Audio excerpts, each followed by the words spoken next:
Thanks, Dan. Mikel, hello, how are you? Hello, I'm good, thank you. Before we do the exciting stuff, can we talk about the team news, please? Yes. Any good news to bring Arsenal fans? Obviously, Declan Rice not seen in training. Yeah, we have to wait till tomorrow morning to see how a few of the boys are, and I make the right decision with them. Okay, and what's Declan's issue, if you can disclose? I don't want to do that. We have to wait and see how he is tomorrow, but obviously he wasn't available to train. Okay, and any chance of Saka or Timber being back potentially tomorrow? Maybe one of them, let's see. Okay, and I just wondered sort of, how do you reflect now on Saturday and the weekend's results? What have you said to the players and how have they responded in training? Well, obviously it was a big disappointment and a hard one to take, especially losing at home when we have the opportunity to make that gap bigger and bring more certainty and get into this week in the best possible manner. But yeah, what we are trying to achieve is difficult, is challenging, is bumpy at times, and it's supposed to be like this. So you have to confront it, and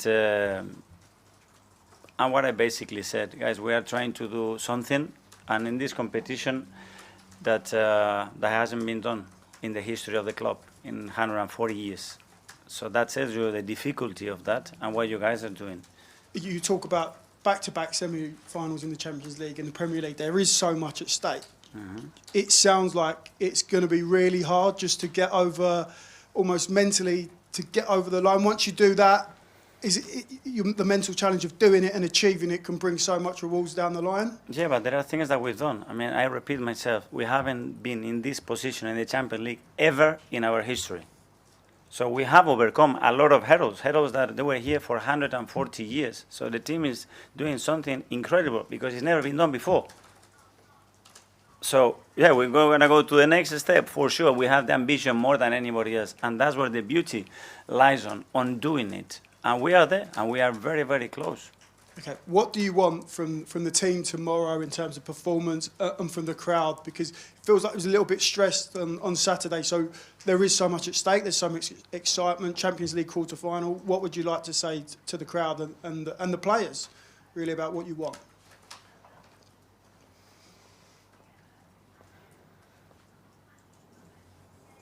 No fear, pure fire. That's it. Me, the first one. Pure fire. That's what I want to see on the players, on the people, on myself. That's it. Go for it because the opportunity is unbelievable. We are in April. We have an incredible opportunity ahead of us. Let's confront it. Let's go for it by really putting absolutely everything into it. Thank you. Good afternoon, Mikel. Can you give us an idea of your overriding emotions just now? Is there any worry, anxiety, or is it more... Fire. I'm on fire.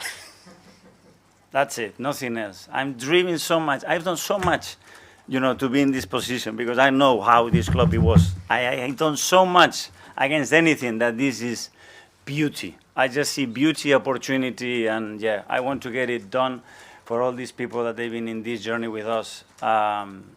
And because they deserve it, because it's been unbelievable. That's what is driving me every single day. I have zero fear. Fear I had when, if we don't get this done, this club, I don't know where it's going. That was fear. Now, there's no fear. It's just purpose, fire, direction, and conviction that we're going to do it. Are you seeing this fire in your players? Yes. Yes, big time. You often use innovative methods to motivate your players. Whether you watch it or not, there's a lot of noise. There's pundits, there's ex-players, there's even like a City fan, I don't know whether you've seen it, at Stamford Bridge drinking out of an Arsenal bottle. One fan, you mean? Yeah. Yeah, so we have to get one fan that says something else. Over 60,000 that are incredible every time I'm at the Emirates. I don't get moved by that. But do you maybe show your players this and say... No, I show them all the players and people that love this player for what they are doing that is unprecedented in this club. That's what I put them. Just finally, Mikel, it's 6.5 years nearly you've been here at the club. Is this the biggest, maybe the most challenging week? The biggest opportunity of 6.5 years, yeah. Good luck. Thank you so much. Back at left wing, we'll go to... Oh. Hi, Mikel. I know you mentioned fire there, but last week you mentioned composure. And I was just wondering, when you spoke about that, was it more in terms of on the pitch stuff or just in general around the club, everybody, not just the players? No, it was a comment made in certain context talking about certain topics, but not something that I have to demand to anybody.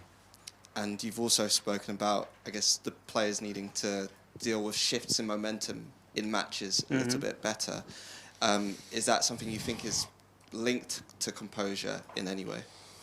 No, sometimes it's to an action. I mean, we have, I don't know how many actions the other week where we break the opposition press. But a lot of situations, we have the next advantage to go with so much space to run, and we give the ball away, and it turns out to be a counter-attack. These are the moments that shifts momentum and shifts the emotional state of the game as well for both teams, and that's what we have to do better as well. And just on Declan, I know you didn't want to get into specifics, but it seemed like in the second half he had an awkward landing. Was that part of his issue? Well, and he's played a lot of games, and that's part of the issue. But he's going to try to do everything that he possibly can to be with us tomorrow, that's for sure. Okay, we'll go to James from CBS on this side. Hi, Mikel. I think everyone in this room knows why you don't want to give too much away on the team news front, and obviously that generally is how you like to answer those questions. But the sense I get from supporters is there's a bit of frustration that they're going to the ground, they don't know what the lineup's going to be, that maybe they're disappointed not to see a player they thought could really help. Could you explain to supporters why you are so closed off when it comes to team news? I don't see that on the supporters at all, and I know a lot of them, so I don't have that feeling. I mean, certainly we can agree to disagree, but I think there are supporters that feel that way. Well, yeah, because from 60,000, but the majority of that, they are so happy to see the team regardless who plays, because no manager, I think, if you give me a press conference when they give the lineup, then we talk about different things, but I don't think it's the case. Okay. Okay, we'll go to Matt from Evening Standard.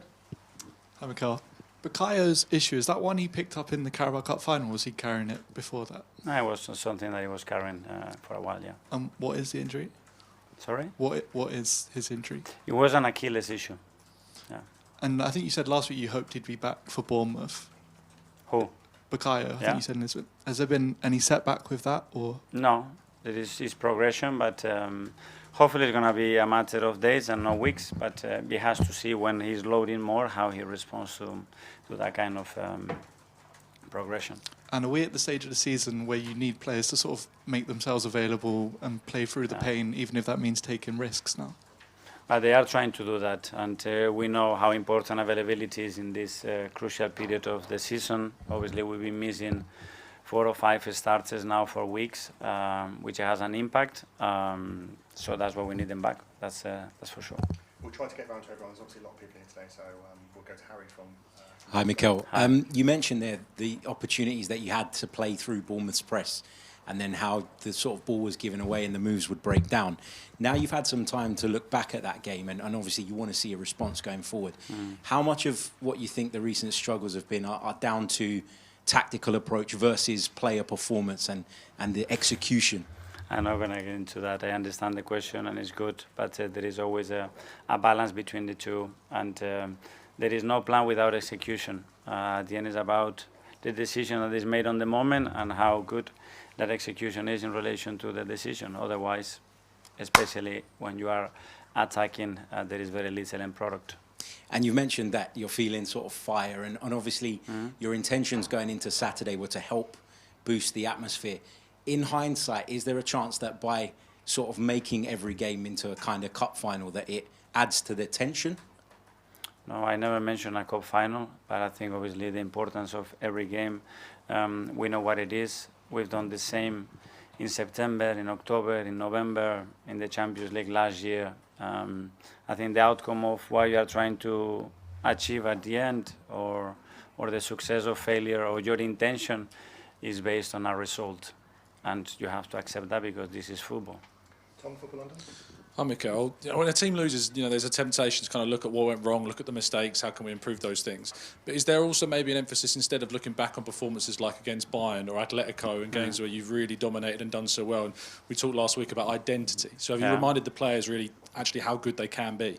Yes, and I try to do that as much as possible, especially in moments when they need to see that, because the first reaction, as you mentioned, is to look at the negative things that we've done that didn't allow us to to win the game, but again, reinforce them, what they've done so well for 9 months to be in this position. And obviously this is a big week with 2 huge games. Yeah. How challenging is it when you've got 2 huge games within that space of time to keep the focus on just the next one rather than both of them? Well, I mean, the first one is that big and that important to get into the semi-final of the Champions League again, that there is no time to find a space for the weekend, that's for sure.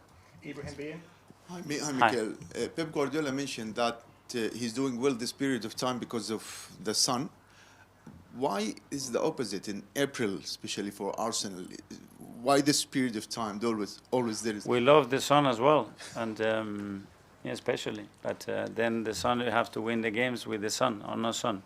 September it was very sunny as well. Second. Mikel, hi, Mikel. Yeah. You mentioned about being in the quarter-final for 3 years in a row for the first time. Have you felt the need to sort of remind the players a little bit about what they've already achieved? Because everybody's talking about the next few weeks and what they could do, but is it a useful moment to say to them, look how far you've come? No, but I think what I love as well about where we are is that there is no satisfaction about it, you know. And you haven't asked me any questions like, congratulations, you're going to be in the Champions League next year. Now it's like we take it for granted. So I am assuming for the next 20 years this club, you're going to be taking for granted this, that you are fighting for titles in April, and c'est fini. That's okay. But it's difficult to do it. And I do value a lot what the players are doing, that's for sure. Congratulations, you're going to be in the Champions League next year. I thought I should say that too. Thank you so much. Can I just ask you one about Victor Gyökeres? He after the game on Saturday, he mentioned that he felt the pitch was a bit dry. And I wondered if you felt that was an issue, and obviously that's something you can rectify at home. After losing a match, I learned some lessons. And after losing a match, don't talk about anything else than this, because he's coming back. Thank you. It's a great question, though. We'll go to Phil from PA, and then we've got a couple from Portuguese media. So Phil from PA at the back. Thanks. Hi, Mikel. Just sort of going back to what you've been speaking about how Arsenal are making history effectively with all these quarter-finals and top of the league. Do you think that the pile-on since Sunday has just been unfair and unwarranted given where you are at the moment? I love the dissatisfaction of that we want much more, that this is why we are here. But as well, we need certain perspective, especially the players need the perspective that where they are in the Champions League and in the Premier League, 14th of April. And that's a reality. And we need to embrace that, and it's supposed to be like this, because the higher you are, obviously, the bumpier it gets, and more demanding, and the line is thinner between being the best and being the worst is really, really thin, and you have to cope with that. And also, presumably, I suppose there's an energy or a motivation to sort of prove those doubters wrong, the people that are, saying that Arsenal might not do it again. The motivation is to give to the people that they deserve, they are with us, what they are looking for. Not for the rest. The energy is on these people. 100%. That's the one that they deserve it. So a couple of questions from Portuguese media. Firstly, CNN, Portugal in the corner here. SIC. SIC. Oh, sorry, SIC.